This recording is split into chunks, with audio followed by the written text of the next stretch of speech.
Hello, friends. I'd like to talk about a topic that is so central to the spiritual path, the spiritual journey, that it could probably warrant having an entire series. But I'll begin today with one short example or one short thought about this. This is devotion. And devotion is central to the spiritual life because we just can't get anywhere without it. It's like the very first step in a way. If you think of the journey to awakening as being a journey from the chakras upward from the base of the spine to the point between the eyebrows, along the way, the heart is kind of the midpoint. And so we might sort of think, well, why then would devotion, which sort of involves the awakening of the heart's natural love and uplifted energy, why would that be a first step? Well, it's because until that is awakened, we're sort of on a journey through the more materialistic side of our nature. The lower three chakras involve the physical body, illumination, procreation, digestion. It's kind of the physical plant of our being, you might say. And we don't really begin, and as in the spiritual sense, if you sort of look at this in terms of a journey through Patanjali's eightfold path of yoga, we find that the yamas are correlated with the first chakra, related to security, related to kind of the negative side, the what do we need to get rid of in our awareness, things such as violence and untruthfulness, over sensuality, that kind of thing.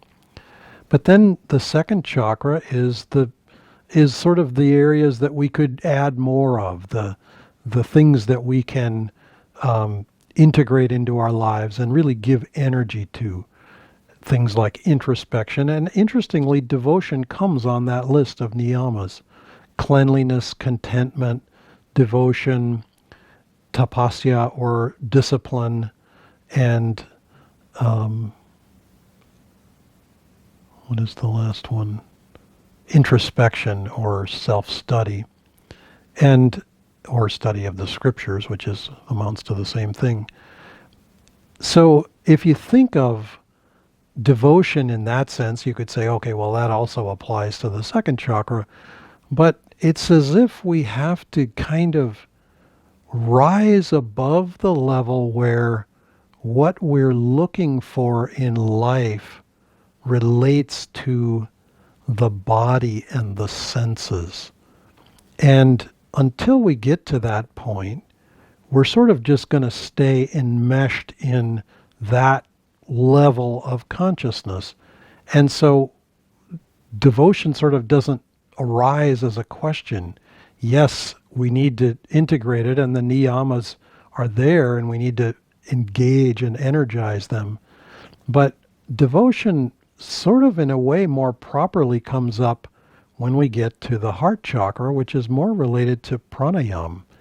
And so it connects with, and I'm just going to give in this talk a couple of very brief suggestions for awakening the chakra, awakening devotion and awakening the heart's natural love. And my thought is chanting, as I've mentioned in other videos, Yogananda said chanting is half the battle.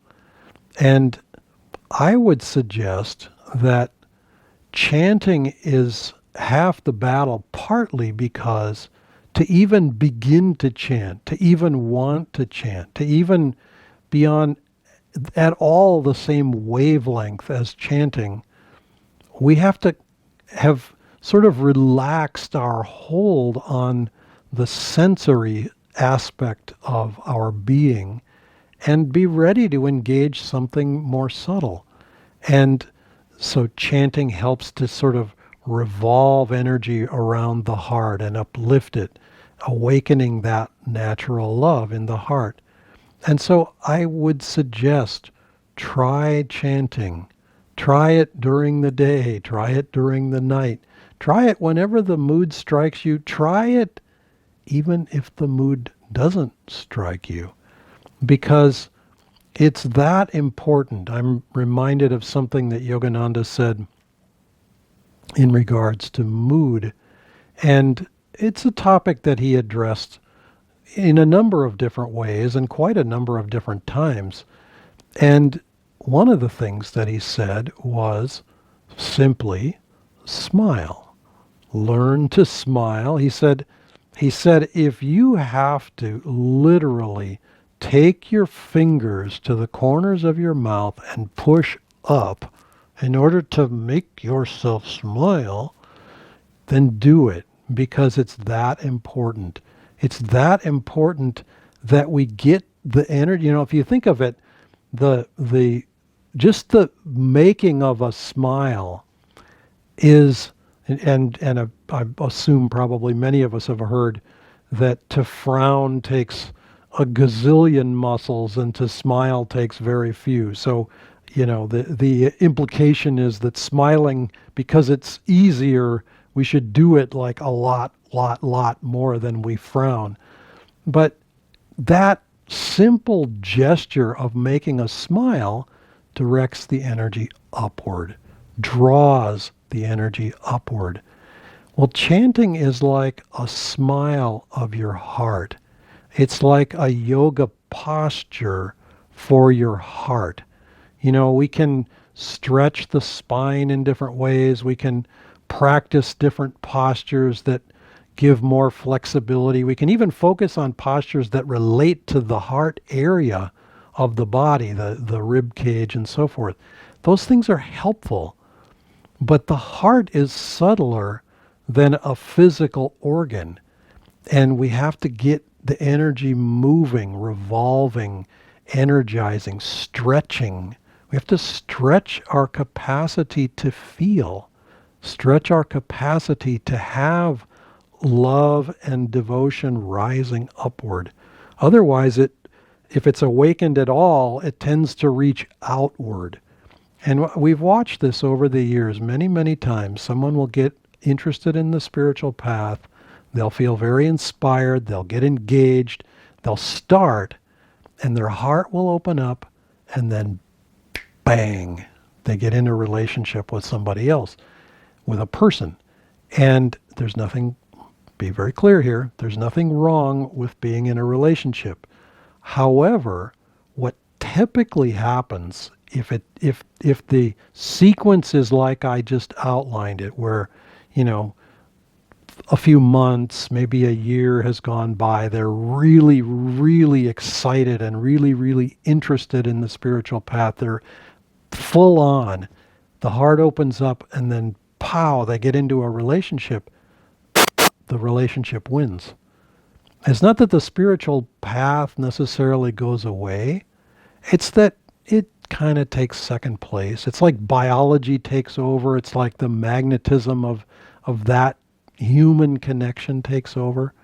And the devotional side can still be there, but it often is kind of taking second place. Try today to give it first place. Try in your life to give it first place.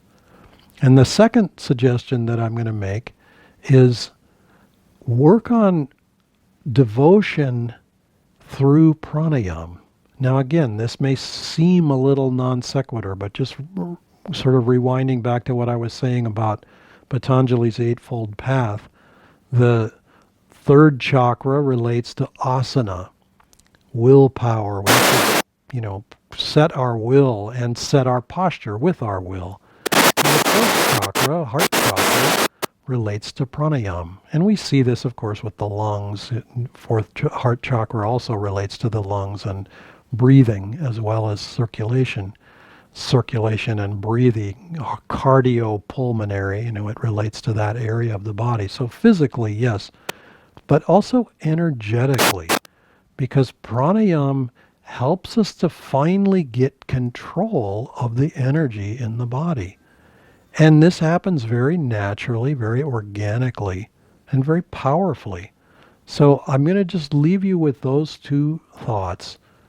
Sing a chant and practice pranayama.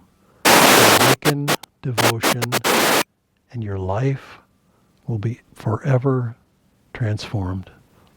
Namaste.